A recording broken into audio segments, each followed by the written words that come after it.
Now, I always tell women, and usually the first thing they say is, oh, that's impossible. Always take the first 1 or 2 days off of work for your moon, for menses. I mean, think about it. Every 28 days you bleed, 28, 27, 29, somewhere in there. That's a miracle. Men have to be cut to bleed. That's the blood that holds spirit. And you're not honoring it as a holy, sacred time? No wonder the world's all screwed up.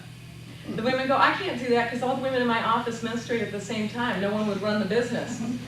Isn't that amazing? All the women menstruate at the same time. Isn't that amazing? They didn't start out at the same time. But they have synchronicity, and all the women come into cycle with each other. Isn't it? The women are all nodding their head. It's a miracle. It's a miracle. To me, that's a miracle. So you're taking pills and stopping something up that's a miracle? Woo-wee. Okay, so now you're getting the idea. You have to start honoring the feminine. It's vital. Now, we can't get all whiny about the men not being honoring and respectful of the feminine when we ourselves are not honoring the feminine.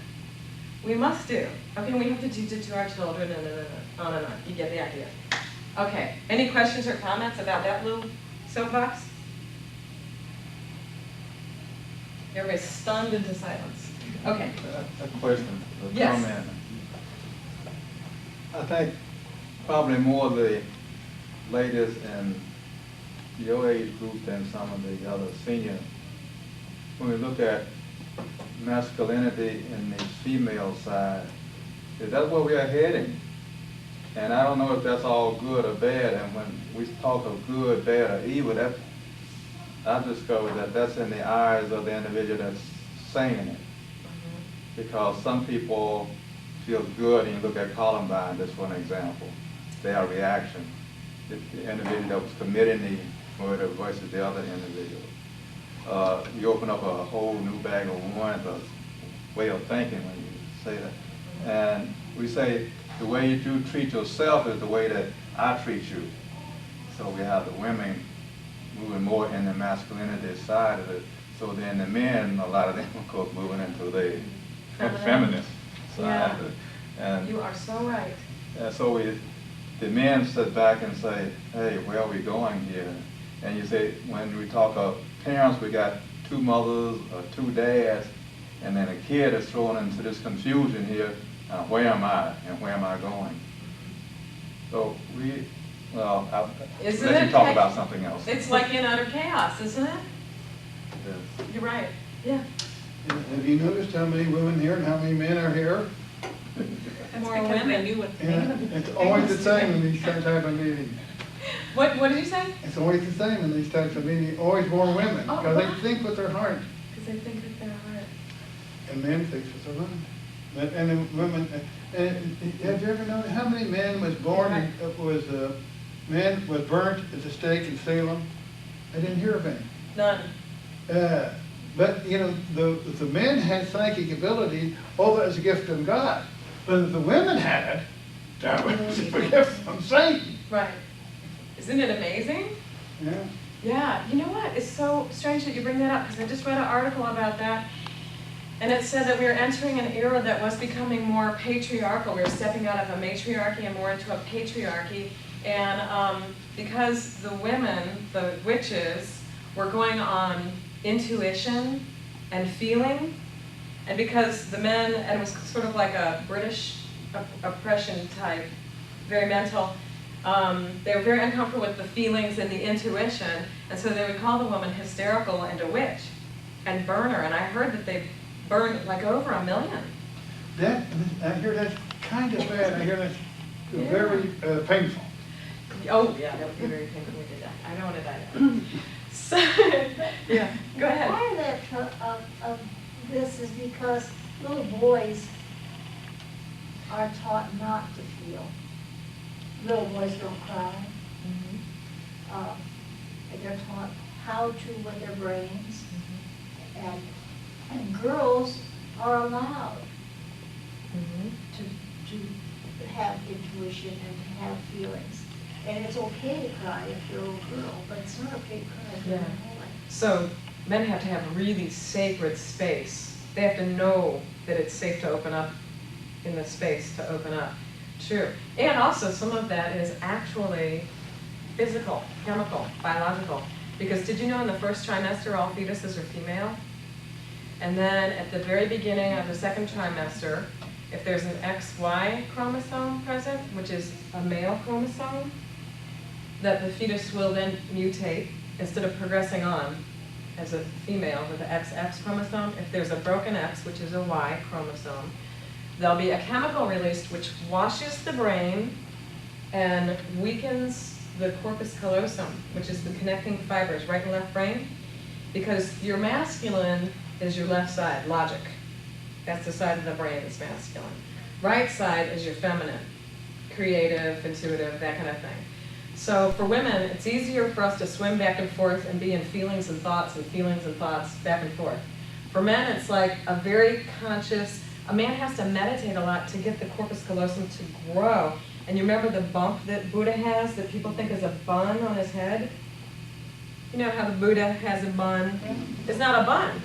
It's the corpus callosum grew together, the brain grew together from all of the meditating and out the top of his head. And some of you have heard Richard's seminars where he talks about how, the monks who really are, very committed, they get knocked with a stick on the head if they haven't grown their bump.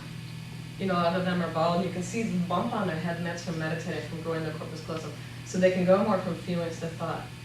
So, you're bringing up some really good points, because men do seem more grounded in ideas, and women do seem more grounded in feelings. And there's even a one-liner that I got from a book by Patricia Allen, who's a brilliant, if you ever get a hold of any of her books, read them. She said, men must do well to feel well, and women must feel well to do well. And if you've ever been in a beloved relationship, I ask women a lot of times, when things are going bad in their beloved relationships, do you always feel like you're either fighting or recovering from a fight? And they're like, yes. And I say, well, you can't do well then, because you don't feel well. You have to feel well in the relationship. Okay, so you guys are asking some excellent questions. Now, let's try this out. Masculine, feminine. What are some traits, feminine, traits, characteristics, stereotypes that are masculine and feminine? Men are strong, and women are weak. Oops. New way to spell. That's physical. Physically, men are strong, women are weak. If you compare them to men. But that's not necessarily true at emotional level. Right. Emotionally, women might be stronger. Although, I don't know, if I was in a foxhole next to my best friend and she got shot in the head during the war and I was seeing that, I might just kind of collapse. But men are pretty good at, okay, my buddy got shot, but there's the guy, let me get him back. So men might even be stronger. Actually, let me give my little mini speech on men are more evolved than women. Isn't that bugging you that I said that? Men are more evolved. They're more adapted to Earth life. They're stronger, they have bigger teeth, they have tougher skin, they are bigger, they are faster, they can, walk downtown in some of the scary sections and see if a man or a woman is more adapted to that life. Or, go somewhere like a war. Or just, to me, sometimes just being on concrete instead of in a forest, it feels torturous to me. So men built this stuff, and they're tough. They can tough it out. Although I know women have a higher threshold threshold for pain. But men are kind of more adapted to Earth life. Women are like, do you have to build another city? Do we have to have more pollution? Women are more, can't we have it? Let's just put some trees right there, gentler. Oh, that's a good one. Gentler. And men can be tougher. Okay, good, I'm off my soapbox. What else? The masculine and the feminine, traits and stereotypes and characteristics. What about hunter and gatherer? And also sometimes I put over here hunter and deer. Uh-huh. What about the sun and moon is feminine? Isn't it wild that the moon has a 28-day cycle and the turn of the tides have a 28-day cycle and the woman's body has a 20? Isn't that amazing? That's amazing. Okay, what else? Do you think then that the feminine is affected by the moon more than men? Did you ever see the movie, I'm so glad you brought that up, Karen. Did you ever see the movie with Mel Gibson, The Man with No Face? Yeah. And you remember the boy he's tutoring, this is a young boy, he's like having his first time dating and stuff like that.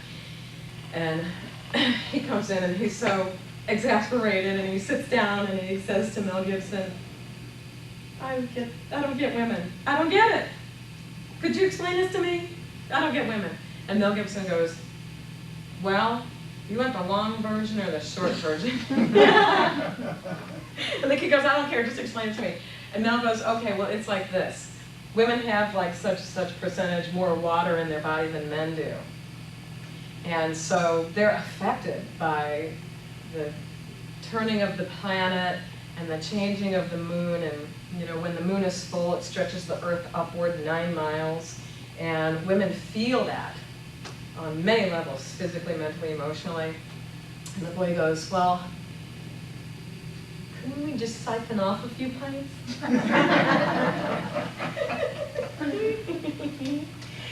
Oh, yeah, because Karen, isn't the sun constant? The sun is constant. It doesn't go through the change. Look at the moon, it changes every single day. The moon changes. Different every single day. It's not ever the same as it was the day before. Aren't women kind of that way? Women are kind of like water, and men are kind of like rocks. I had a client one time, I was doing couples counseling with this couple, and they come and sit down, and they've been working with me for a little while, and he sits down, he goes, Jane, I got it. He goes, I figured it out. Men are like rocks, and women are like water. Like when I kiss her goodbye in the morning, she's in one place, emotionally. And then I leave, and I have my day, and I come back at the end of the day, and I see her, and I kiss her hello, and she could be in a completely different place. And she's been everywhere, all over the board during the day. She's been in a million different places emotionally. He goes, I never know where she is. I have to kiss her hello and see. Where is she now? He said, now a man is like a rock. You see him, you put him down. You go away, you come back, there he is, right where you left him. Isn't that good? And I thought, women, you know how when water beats against a rock, it's in the middle of a river? And it could be a really sharp rock, and after a number of years, it'll be smooth from all that water flowing over it, right? That's the masculine and the feminine, too. Okay, now I'm building up to this big bomb I'm going to drop on you guys in a minute here. Okay, because so far, some of you women don't like this. He's strong, she's weak. How about this? He's a hero, and she, you won't guess this one. Well, maybe you will. She's a Dakini. Dakini is a different kind of hero. Dakini is the wrathful sky goddess that cuts off the head of anybody who's not in their truth. The masculine is birthed through the feminine. Every man here came through a woman's body. Now, if you're not in your strong feminine and the mature feminine, then you're going to make every man that ever comes into your life stay a little boy. You won't birth him into his mature masculine, which is your job. And women go, I'm tired, I'm the only one working in a relationship. I have to do more work in the relationship? No. If you're working, you're doing it wrong. Because the masculine is the doing, right? He likes to do, and she likes to be.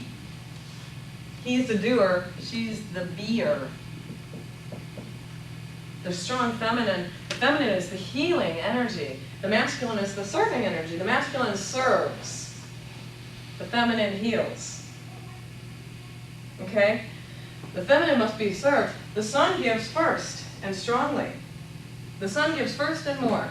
And the moon reflects it back in beauty. A pale light reflects back a pale light that the sun's giving off, right? Most women are doing too much for the men in their lives, and it's emasculating them. What would happen if the moon started trying to give to the sun? That wouldn't even work that way. You wouldn't even think of it that way. It doesn't work that way. The masculine gives first and more and starts at the flow. Because the masculine is the initiator. Initiator. I don't know if I spelled that right. And the feminine is the responder. Responder. You know why those books, The Rules, became so popular? Did anybody hear of The Rules? Did you guys hear of The Rules? They became really popular? You know why those books were so popular? Except that they turned out being kind of manipulative because they didn't explain the spiritual, emotional aspects. It just explained the behavioral aspects. You can't just do if you do the behaviors, then you're just a skeleton walking around with no skin or muscles on. Okay, you got the behaviors down, but you don't have the, you have to have the guts of it. You're getting the guts of it now. Okay. Because when the deer is chasing the hunter, which was what was going on after the feminist movement, here I am, I want you, let me get your phone number, let me pursue you, and let me get you by having sex, because that's how a lot of women did it, and hook the man sexually. And unfortunately, then the women would wind up being angry about that, because for a woman to have sex in the masculine all the time doesn't work. Because feminine is slow, feminine is slow, and masculine is fast. Yay! Okay, that's a whole nother seminar, the sex seminar. We'll get there in a few months maybe. Okay, now let me give you some of the really scary stuff or actually, you know what? Let me just speak, since we have some time, I can speak to that for just a moment. Women actually keep men stuck, especially sexually these days. You know that old adage, why buy the cow when you can get the milk for free? And you probably know a lot of women who have been dating the same guy for a long time and he won't make a commitment. And she doesn't get that she's actually keeping him stuck. And when the woman finally realizes, here's how I coach the women that I'm helping. You have to realize this is your sacred space. A woman births herself through her womb. Your eggs, which you have the same eggs your whole life. You don't produce new like men get sperm. They produce gallons and, let it go and not, never miss it because there's going to be more. And they don't have the same with them their whole life. We have the same with them. All of our wisdom gets stored in those eggs. And when you birth each month your menses, when you birth your blood, when you birth your wisdom stones, you're birthing your wishes, dreams, and desires. Maybe 1 or 2 or 4 of your wisdom stones you'll use to make physical children. But all the other of your wisdom stones that you birth, menstruate, you can use to manifest your wishes, dreams, and desires. Now, if a woman births herself through her womb, by the way, there's some beautiful cultural traditions. For instance, in some traditions, the women can only wear dresses. They're not allowed to wear pants. And us liberated women would say, they are chauvinist pigs. They don't let their women wear pants. Well, they don't understand. Most of those traditions came from the belief in that society is the feminine power is so strong that as a woman, you can pull energy from the earth up through you, send it up your chakras, up your line, and right out your crown chakra and give it back to the earth cleansed, give it back to the universe cleansed. And that's why most of those traditions you have to wear a dress if you're a woman. Other traditions like Jewish traditions and Orthodox Judaism, the women can't sit with the men. And also in some patriarchal sweats, the Indians can't sweat together if the woman's menstruating. First of all, She's menstruating, so why should she go to a sweat? She's already doing the cleansing. And secondly, they believe she's so powerful that if she sits near me and thinks something, I could die. I mean, if you were a Native American woman, you wouldn't be allowed to cook your husband dinner while you're bleeding, because one negative thought about him, and if he ate that food, he could die. So you don't cook, you sit in a moon lodge with your sisters because they know how to align with the feminine energy.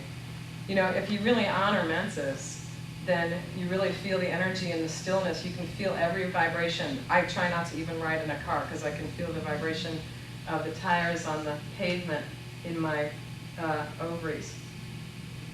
I mean, if you get that attuned to it, you can feel the magic in it, and you'll get all kinds of... Yeah, thank you, that's the word, right? In the Jewish tradition, the reason why the women can't sit with the men is not because they're dirty, they might be menstruating, that's not it. The Jewish women were considered so beautiful, and the Jewish men were considered so virile, that they couldn't study next to a woman, they would be distracted. It's very romantic, but you know, through women's lib, we've made things like that very bad, very, you know, yeah, you called it unequal, and that's bad, it's bad. So, you know, I was saying before, equality creates neutrality. One of the premises that I help people with in their beloved relationship, and you know, if you're single, because we're always single, even if we're in a beloved relationship, we're still a single person. The we is an illusion. You know, we're all a we. And whether I'm married 50 years or, you know, all on my own and no honey, no boyfriend, I'm still a single me. I took myself off track with that. Does anybody remember what I was saying? You don't have to, it'll come back. Oh, the premise is that you choose, if you're going to have a beloved relationship, that there has to be a feminine and a masculine, because that's the spark. To flow the electricity, the plug has to go into the hole, right? The outlet. Feminine and masculine. Even plumbers and electricians, they'll have a feminine connection and a masculine connection. And to make spark, to flow energy, you have to have that. And so we were talking about how the sexual energy has died in a lot of beloved relationships. In a lot of beloved relationships, we're a very independent, liberated woman. And it's kind of like I'm in my masculine. I'm independent. I don't need to lean on you because it's not safe anyway. Mom said so because Dad left. And he's there, he's trying to give to me, he's trying to find out how to give to me. You know, to have a beloved relationship, somebody's got to be in the feminine. It doesn't have to be the woman. Some men are more grounded in the feminine. That means they have feelings first, and logic has a backseat. It doesn't mean that they don't have any thoughts or ideas or logic. It just means in a beloved, not at work, in your beloved relationship, feelings first, logic second. Now, if you're masculine grounded, you have logic first. My thoughts and ideas are important, and they're the first most important thing to me, and feelings are in the backseat for me. Now, most men are there, that's okay. And you might even swap, but do it consciously. But most people are dancing from masculine, feminine, feminine to masculine. I feel like being in charge now, so we go out. I'm a liberated woman, so I'm going to have a negotiation with my man.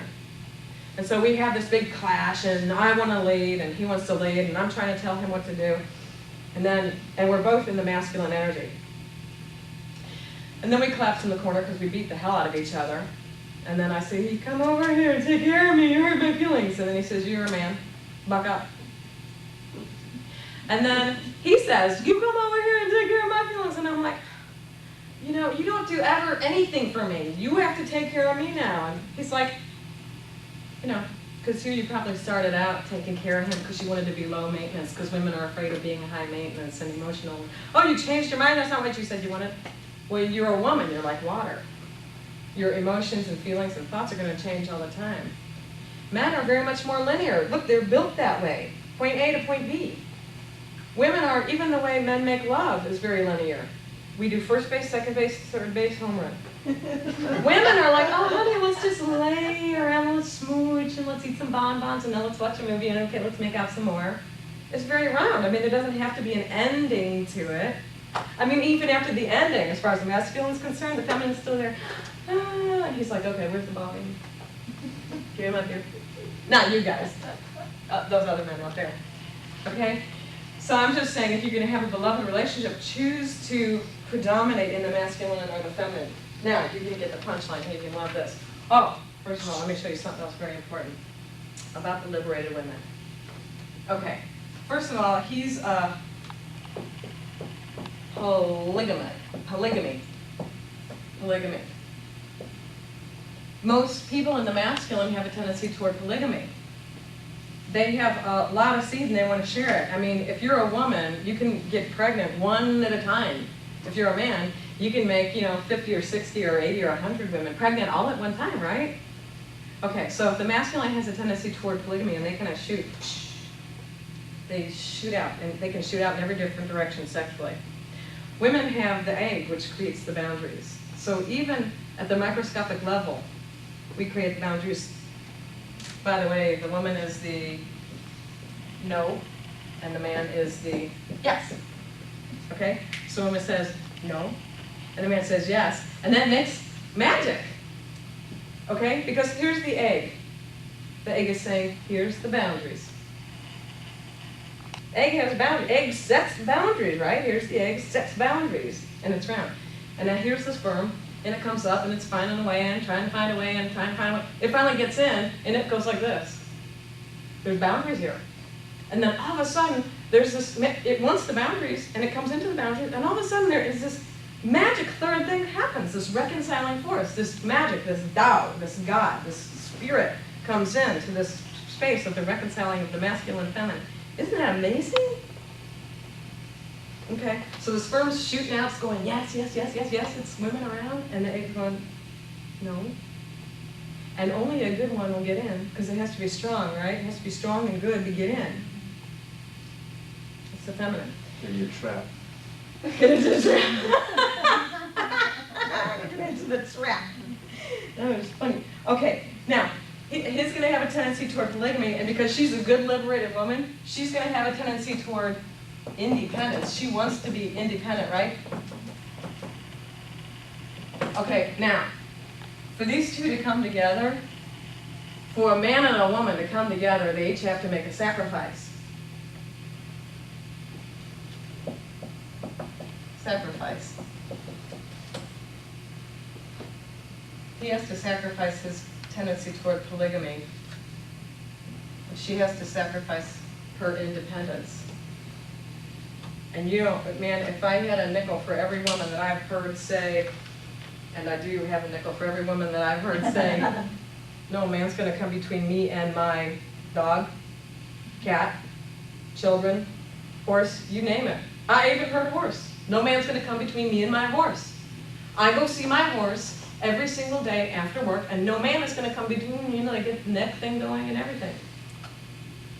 What man in his right mind is going to try to get in between that woman and her? In between is even the wrong idea. In between is the wrong idea because it's a sacred, it's a holy trinity. The woman, the man, and something magical up here. I'm telling you, the beloved relationship is an opportunity to heal. It's a magical relationship. Why? Because you have every of the four kinds of love. You have agape, which is, these are Plato's. Remember Plato's agape, which is unconditional love? Pia, which is the love a parent has for their child. You have philia, which is brotherly love, friendship love. And you have eros, which is erotic love, beloved love. Now in a beloved relationship, they are like your brother, sister. You like to play together.